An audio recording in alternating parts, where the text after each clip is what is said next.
Okay, done with our 0 day at the main roadhouse. Really nice place. The ladies that run it are absolutely sweet and caring and just really nice people.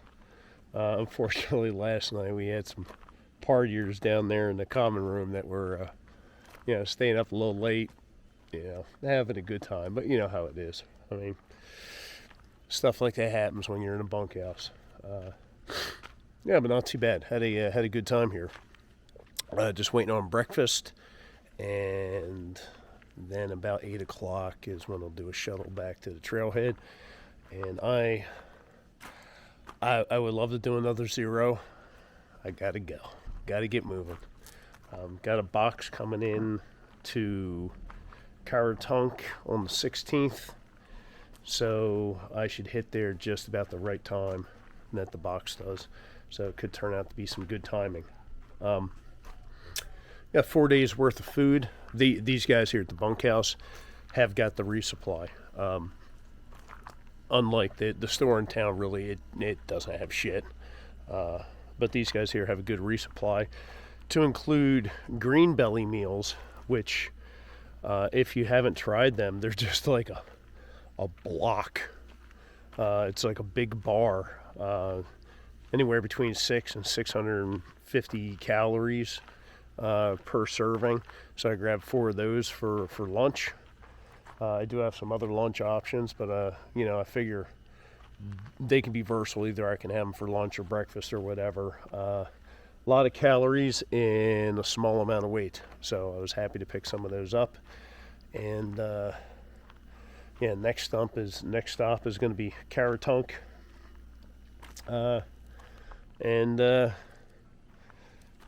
Then after that it's Monson and the 100-mile wilderness, and we're getting it done.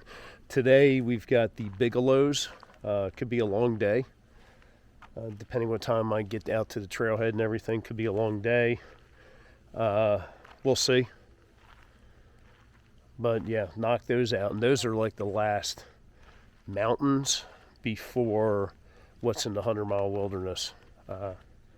So yeah, definitely looking forward to getting those knocked out. Come down off the Bigelows, and it's looking on Gut Hook, it's some smooth sailing all the way to Caratunk and after. So looking forward to having at least a few miles of something that's cruisy and not beating me up. All right, well, I'm going to go inside and grab some coffee and get ready for that wonderful breakfast they have here. We are back at the trail. Here we are. Yep, great time at the main roadhouse. Really enjoyed it. And it was nice to hang out with people that I've hiked with before as well. Met some new people too. But overall, yeah, it was a pretty good time.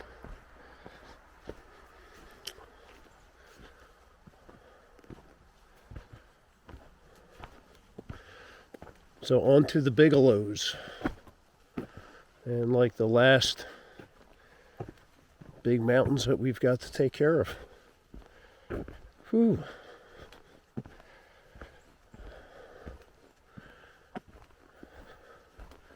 Really is something to think that, these are the last tall mountains on this journey. We are getting this over with.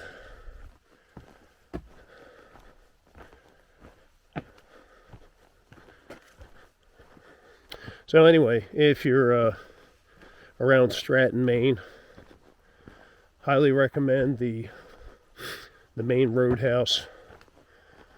The 2 Jens are fantastic ladies, run a really nice operation there. Like I said, thoroughly enjoyed my time. And, they do have slack packing and shuttle options.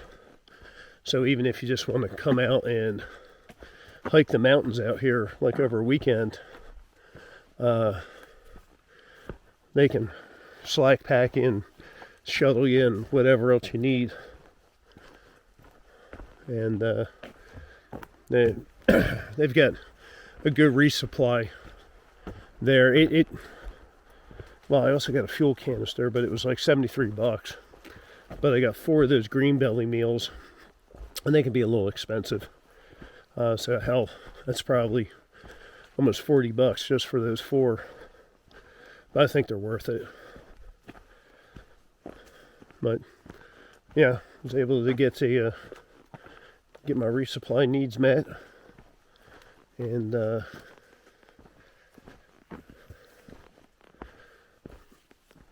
got it all taken care of right there.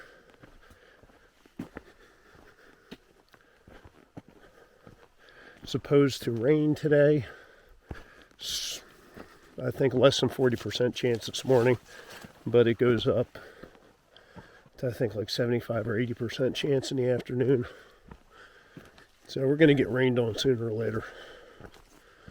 It's just a matter of when. That could affect how much mileage we get done today too.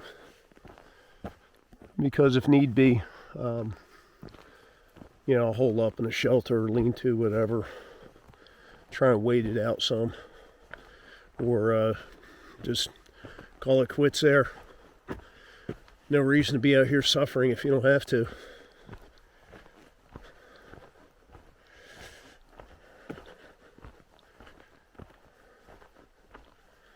All right, let's get hiking.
We got to the Horns lean-tos just as the rain started coming in harder. I'm thinking about maybe trying to wait some of this out. I don't think I can get through the Bigelows today. It's all right. Yeah, let me try and wait some of this out and see what happens. So the plan is just to stay at the shelter today. I mean, I got 5 miles in. Yeah. But it puts me right at the base of the Horns. So tomorrow I just go up them and then scoot over to Bigelows and down. So this is kind of like a jump off point. Yeah, it stopped raining, but let me show you guys. Yeah, that's what the sky is like right now. I just got clouds rolling in through here and everything. The only kind of shelter area is up near the Bigelows, and it's a tent area. There's no structure like this, and rather be safe and take this than try and press a bad hand and end up in a worse position. So I don't know, maybe I should have taken another 0 today at the hostel, but whatever. It's almost kind of like a Nero here. Oh well, that's okay. So we'll hang out here today, and tomorrow we'll tackle the Bigelows, and hopefully, I'm looking at the weather. Hopefully, it's supposed to be better tomorrow, and we'll get some views. So short video for today. Okay, hey everybody. Combining yesterday's videos today since yesterday was so short. Rained all last night, so I was happy with my decision to stay at that shelter, because the next shelter was many miles away, and the only thing in between was a campsite. Sun's trying to poke its head out off and on, you'll see it, but mountains today. So we've got the horns, then the Bigelows, and then it looks like everything gets a little chill with some good terrain. So fingers crossed we'll have a good day today. Not supposed to get any rain. It's overcast right now, but that's coming and going. But yeah, fingers crossed for a good day. It's gonna be wet, probably a little slippery, muddy, all that good stuff. But we will take our time and be careful, and we'll get this stuff done today. It's pretty windy out too, which makes my already wet shirt that much colder. All right, I think we're going to start our climb right here.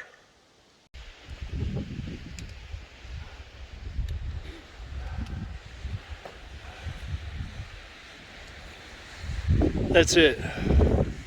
All right, hey, working our way up the first Bigelow Peak here, and it is windy as fuck. I mean, it's grabbing my pack and just like twisting me around and everything.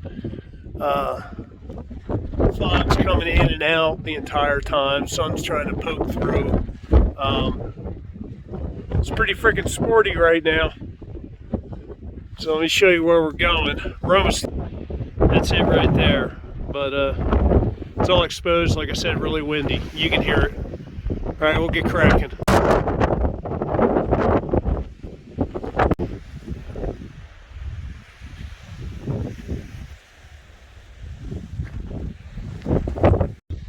I crawled up to that peak. The wind was blowing so hard. I freaking crawled. It's crazy. Okay, we've got the Avery Peak coming up. Actually, we're at a tent site right now that is in between the previous peak and the Avery Peak.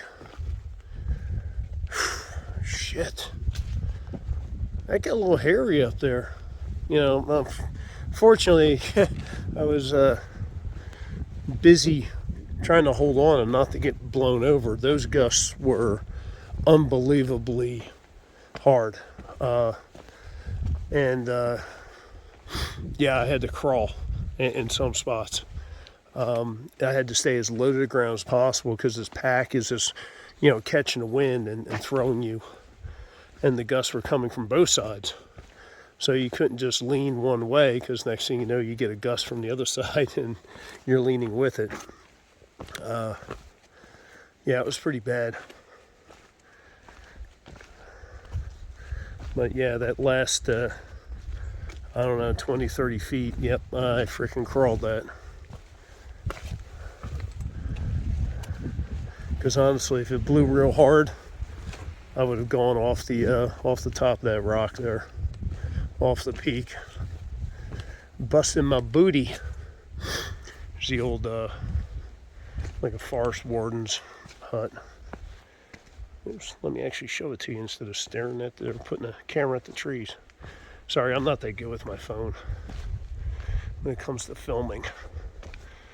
Yeah, evidently this sucker's all boarded up, so yeah, nice of them to have a a hut like this out here that's all boarded up and you can't use. Super duper. Okay, moving on. Avery Peak. It feels like the wind has died down some, but as we ascend, it could get worse. We'll see. Time to get moving. Well, the Bigelows are the last really big mountains in Maine, and they're not making it easy. So the entire portion of the trail has been these boulders going up to the summit, but at least you know, got the wind blocked on, by the woods, by the trees at least for a bit. Makes it a little bit more easy, a little bit easier, but we're getting there.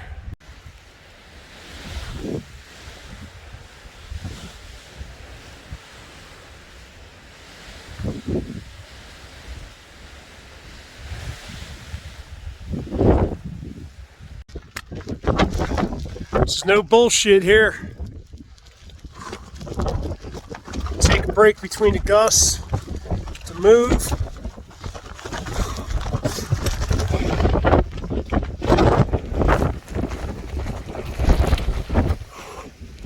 There we go, Averitt Peak. I don't know if you can see it. Alright, so things are kind of chilled out down here. It's still foggy as all get out because we're in a cloud. Going to drop down maybe about 1,000 feet to Safford Notch, S-A-F-F-O-R-D, which looks pretty cool. It's not like Mahoosuc Notch from what I can tell, but it's a almost kind of like a maze of boulders that you just kind of walk through. So I don't know if you remember back to Pennsylvania, there was one area called the Boulder Maze, which I absolutely love that. I felt like a little kid there. So kind of hoping it's going to be a little more of the same.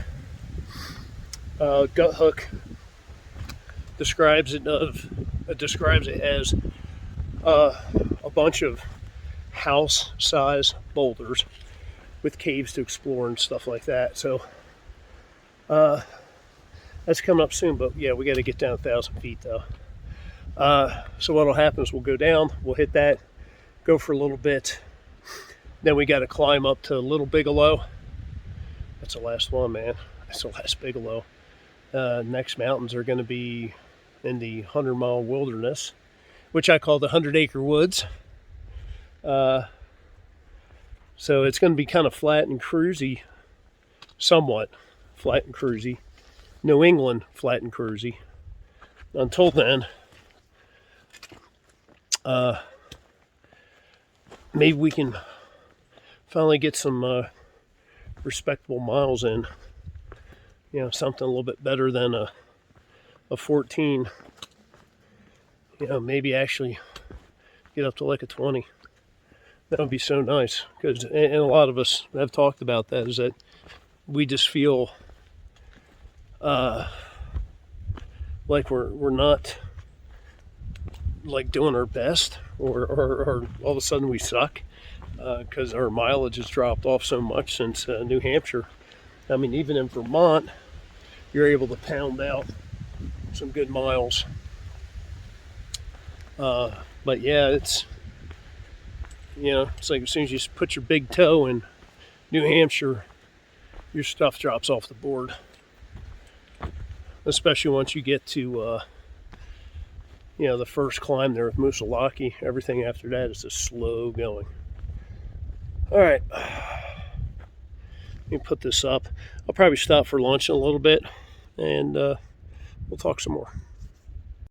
Just taking a lunch break here before the official beginning of Safford Notch, but you can already see the size of these boulders leading up to it. This is going to be fun. Okay, lunch is done. Moving into Safford Notch now. Yeah, holy cow, look at these boulders. This is the kind of stuff that I really dig. I said it's like a maze for big kids. Oh, my knees are killing me. Oh, shit. Whatever you do, don't get old. Getting old sucks. All right, so we got more big boulders coming up, so I'll be back to film then. Well, I guess that was Safford Notch that I was filming. What a jip. I thought there was going to be more to it than that. Well. Maybe if you went back towards the campsite, there was more stuff back in there, but I don't need to go there. And it doesn't get me 1 inch closer to Katahdin. Good news is it's kind of cruisy in here for right now, so I'm digging that. Probably Sugarloaf over there when you get ski slopes, and I can see the antennas on the top. Walked all along there. It's looking at my finger now. All along there.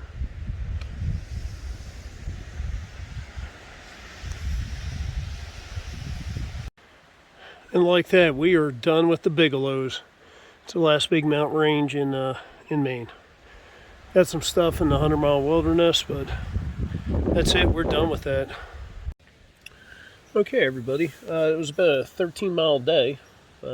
We got the Bigelows out of the way, and you saw what the weather was like, so that definitely complicated things. Made things a little sporty, yeah. So it turned out to be about a 13-mile day. We're camped right next to one of the lakes. So there you go. Yep, camped right next to one of the lakes. Got a really good breeze going. Probably die down when the sun totally sets. But this sets us up for possibly like a 15-mile day tomorrow to another lean-to that's next to a lake.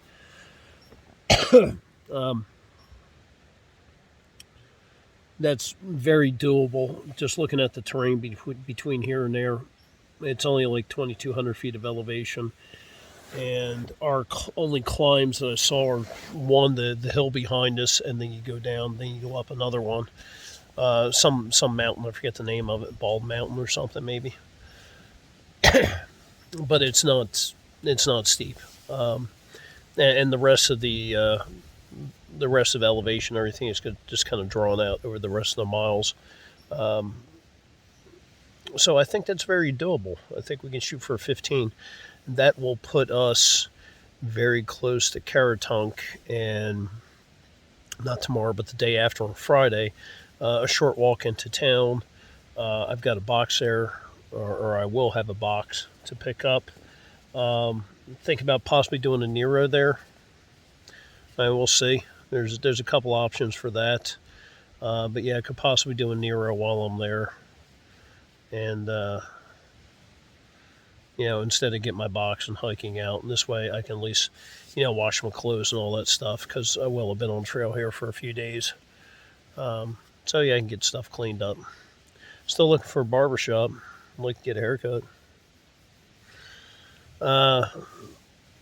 Right now we are like 55 miles, I think, from Monson. So if we knock out 15 tomorrow, that'll put down to 40 miles from Monson. So getting pretty close to Monson, and definitely going to do a 0 there before we head into the 100-mile wilderness. I would really like to have folks that I've hiked with in the past. We all kind of catch up and everything, and maybe go into it together. Shaw's, the hostel there, Shaw's, they do a resupply bucket. So for $60, you get a bucket. You can put whatever food in there. You can share it with people, but you put your food in there, and they'll meet you kind of at the halfway point with that bucket. So this way you don't have to haul in like 8 days worth of food. So that's pretty nice. But yeah, I'm definitely going to do one of those buckets, because I don't want to haul that much food. And that's why I'm hoping the rest of the folks will all catch up together there. Get Ledge and Platinum, Thermal, Funky Flames, Toy Story, and Bravo, and Birthday Boy. Hopefully we can all head in there together. Plus, I don't think I've got like Toy Story and Bravo and Funky Flames and Thermal. I don't think they're on video, so I need to get them on video for you guys. They're good people. They are. They're a lot of fun. I think that'll just about do it for tonight. It's supposed to be good weather tomorrow, so I'll be back on the Osmo Pocket, not using my stupid phone because I suck at it. And yeah, I think that'll be it. So today was a good day. I mean, all things considered, I think going up that first peak on the Bigelows with that wind blowing and everything, that was by far the most dangerous thing I've done on the Appalachian Trail. Like I said before, I wish I could have filmed it, but if I had a GoPro, I'd have it strapped to my chest. But I'd get to the point where I couldn't even stand up because I was just getting pushed all around because of my pack and everything, and I just kind of hunkered down. And the last 30 feet, yeah, I crawled. It was like hands and knees going up there because I couldn't stay out there exposed any longer. It just wasn't getting any better. So I had to get up there some way, and I could not stand up. There was a big drop off on the other side of the peak that the area that I was walking. There was a big drop off. So if I were to get blown off of that, it would have been over with. Period. Not just a through hike, but it would have been over with. So yeah, glad I got through with that. All right, guys, gals, everybody, viewers, friends, subscribers, you folks. I think that's about it for today. So talk to you soon.